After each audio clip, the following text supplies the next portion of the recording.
What's up, guys? We got a Chevy Avalanche. I think this is a 2008. I'll double check that later. Canadian Casey helping out today again. Hey. We're dropping this fuel tank because it has a fuel leak somewhere at the top. We're assuming a cracked connector to the fuel pump module. So we're dropping everything down. This guy we got disconnected. You squeeze in on the sides, those hollow sides, not this sides, these sides. Squeeze really hard. Start twisting and pulling this line. It doesn't come off easy. It takes some force. This line I got off. I used a little screwdriver to pry these two little tabs. You're supposed to be able to push it forward, squeeze, and pull back to take it off. This one wasn't working. Plastic's too stiff. I used a mini screwdriver to pop those little claws. You'll see them underneath your vehicle. There's the claws on both sides. Got that off. Now this guy right here, this red tab, we take these two little, let's try to focus the cam. There we go. We take these two little ears on the bottom, the open end, we squeeze them together and push up.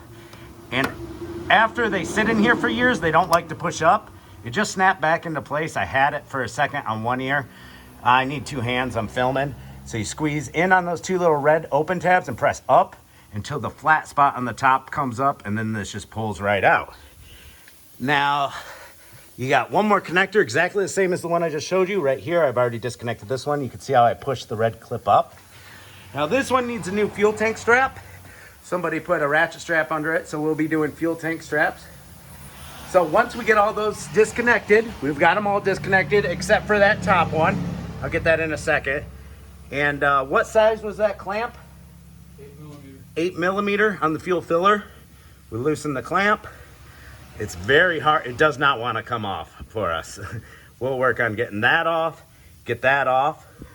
Taking this ratchet strap off, and you can see the fuel tank straps just sit into a slot on this side. And we got a bolt on this side. I think it's a 15 mil. This one's real rusty. We're gonna zip that off with the impact. Hopefully it doesn't snap or anything. And then we'll have the fuel tank on the ground and we can show you more. All right, guys, that was a Friday, and yeah, now it's a Monday. And we got Jamie helping out today. He's over there. And we got our fuel tank down over there, and I'll show you what we had to do. We got our new fuel pump here, and a new locking ring. That was only 10 bucks, and some fuel tank straps. Those were like 50 bucks for the straps. Kind of pricey, but whatever. All right, so I showed you everything to disconnect, but that's everything except for what's in the middle of the vehicle. In the middle of the vehicle, we have two wiring harnesses. See this little safety gray clip? You gotta pull it back, and then you can push down on the black tab and it'll pop off. Same story here on the other connector, but this one's missing the little safety clip. That's cool though.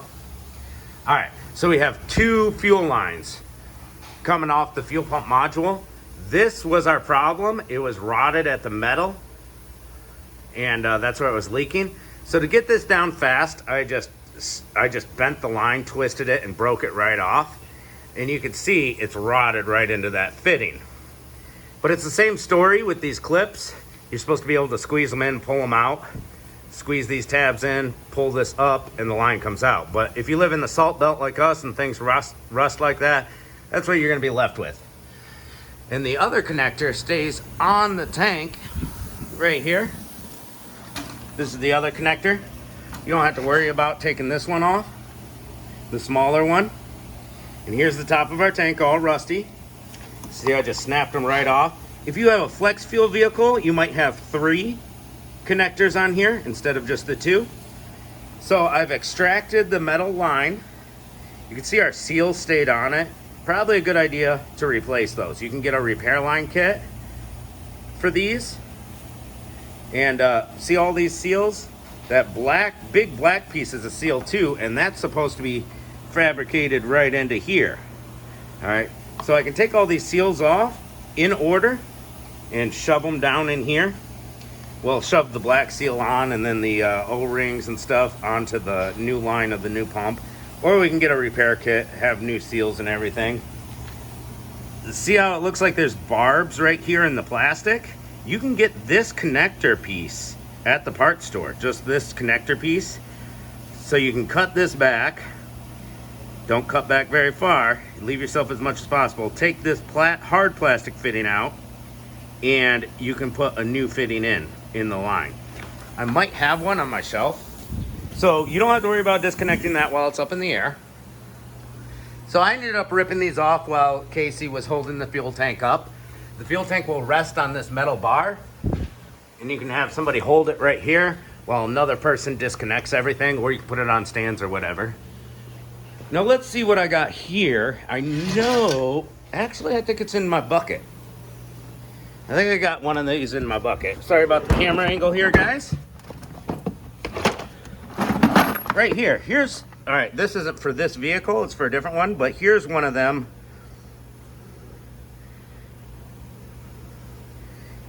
Replacement fittings, but it's not the right one for this vehicle, but you can buy them. All right, so I just wanted to show you that. Now I am extracting the metal line out of the one in there. We got some PB Blaster we already soaked it with. What I did was take a screwdriver and I cleaned out a bunch of rust. There's still a bunch of rust in there. I'm gonna spray it out with air hose with some air, get the rust out. I've got the line spinning. It'll spin around in there, but it won't pull out. So what we're gonna do is grab our vice grips, put it back on there, keep it spinning until we can get this blue clip all the way out. We want it out of our way, this blue clip. And then once that blue clip's out of the way, then we'll keep on spinning and pulling, trying to get this crusty metal to come out of the fitting. All right, we're working on this topper. You know, I sprayed it off with air compressor, PB Blaster. Come in that can of PB Blaster, we'll give it a little more. Now, this is so rusted that I went underneath each tab with a screwdriver, tapped it with a hammer a little bit, just to kind of work the rust free because they're rusted together. And obviously that created more rust and we blew it off again. Now we'll give it more sprays right on each one of them claws. Run low on PB Blaster around here. PB Blaster needs to send me some more stuff. There we go. And we'll go ahead and see if it comes off now, because it wasn't coming off before. Real blunt screwdriver, it's more like a punch than a screwdriver anymore. And that tab is twisted pretty well. Let's go on to the next. And we'll keep working it and hopefully it comes off. Oh yeah, we got her to crack free there. Oh yeah. Definitely got some movement. Nice. We'll keep working. Our hammer blows around each tab.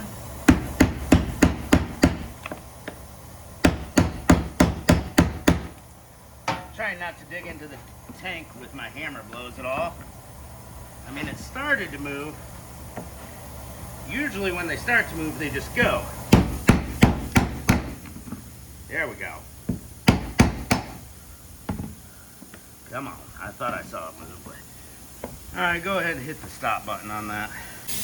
Alright, took a few more hammer blows, but we got that locker off, and this locker is actually rusted right to the fuel pump module. It's supposed to come right off. See, we got our new locking ring right here. Yeah, it's not supposed to be rust welded to that new fuel pump. Alright, so before we can take this out, we need to squeeze these two clips here. This little hose. See if I can do it with one hand. And see how it's coming off of there? Boom. We got it off. Sometimes the clip stays up here, sometimes it goes there. It's all good. Alright, so now this little hose, let's not lose it, but we'll just set it to the side in the tank, and now our doohickey can get out of here. Pretty sick, eh, people?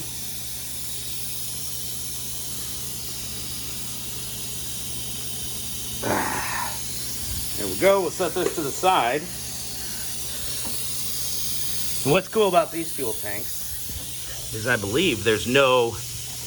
Oh, there is a vent flap in this year. Never mind. We can't just tip it over and drain it. That sucks. So here's our little hose right here. First thing we got to do is connect it to our new fuel pump. If it doesn't come with a new clip, we'll have to reuse the old clip that's on there. And you can see how it it snaps into place with these two little claws. So if you want to take this off of here, take a little screwdriver and pop each tab over the lip to get this off, and then it'll just snap right into the new one. All right, so we're gonna snap this hose on and then drop the new fuel tank down in there. Good idea. We should probably siphon everything out, all the nasty stuff. There is a few drops of rust that got in there, even with being careful. All right, we got the new fuel pump in the fuel tank, cleaned off the top really nice, and put that green seal right on top of the tank where it goes. There's a little groove in the tank. The green seal stayed on the old one right there. The new fuel pump came with a new one. And as far as the clip that went here, I found it easier to put it back into the black hose because it only lines up two ways. Those claws need to be in those open holes. I found it easier to put it in there and then snap it in. And then your fuel pump module might come with a lever for your float, your fuel level sensor, and you got to snap that into place. Did that. Of course, we have the new locker. And yeah, make sure you drop it in the right way so that the fuel lines are facing towards the front of the tank. And then you slip this on the correct way, which is going to be like this with the lip facing up, I believe it was. And then you use that hammer and just kind of get it in. It went on so easy compared to how hard this went off because it was all new parts. And yeah, she's in the tank all locked in, prepped, ready to go up. All right, with the help of Jamie, we were able to get the tank back in. Had a floor jack right here with a chunk of wood. See that long chunk of wood? Really helped out a lot. I wish I could have used the under hoist stands for this, but the vehicle's too tall. So we don't have everything hooked back up yet. We're gonna pull this out. So these are all just gonna snap back together. Snap. Oh, the clip's in the way a little bit. I gotta press the red clip out further and then pop the clip in. You know, put our fuel filler neck back on, fuel filler hose and the clamp. It's a lot easier to get this hose on as you're bringing it up because this hose is so stiff. But whatever, I'll struggle with it. So what we did was we hooked it on this lip right here. See this lip? The fuel tank sits on that lip. Hooked it in, and then while Jamie was holding it there, I jacked up the chunk of wood to hold up that side, but at an angle. So as you're putting this back up in, you got to put the front in first, and your back's at an angle. Hopefully you drained your fuel tank. It makes it a lot lighter. So this fuel tank is actually down here at an angle. You can lift your head up in here. Let's see if we can get a look at the fuel pump module and everything. With the camera, it's up there. So you can hook everything back up on top while this is still dropped down before you get your fuel tank straps on. Those fuel tank straps, ooh, I wish the bolts were a little longer. It took a lot of force. Obviously hooked the new straps in where they go, wrapped them around, and there we go. And then we got the front one up in there as well.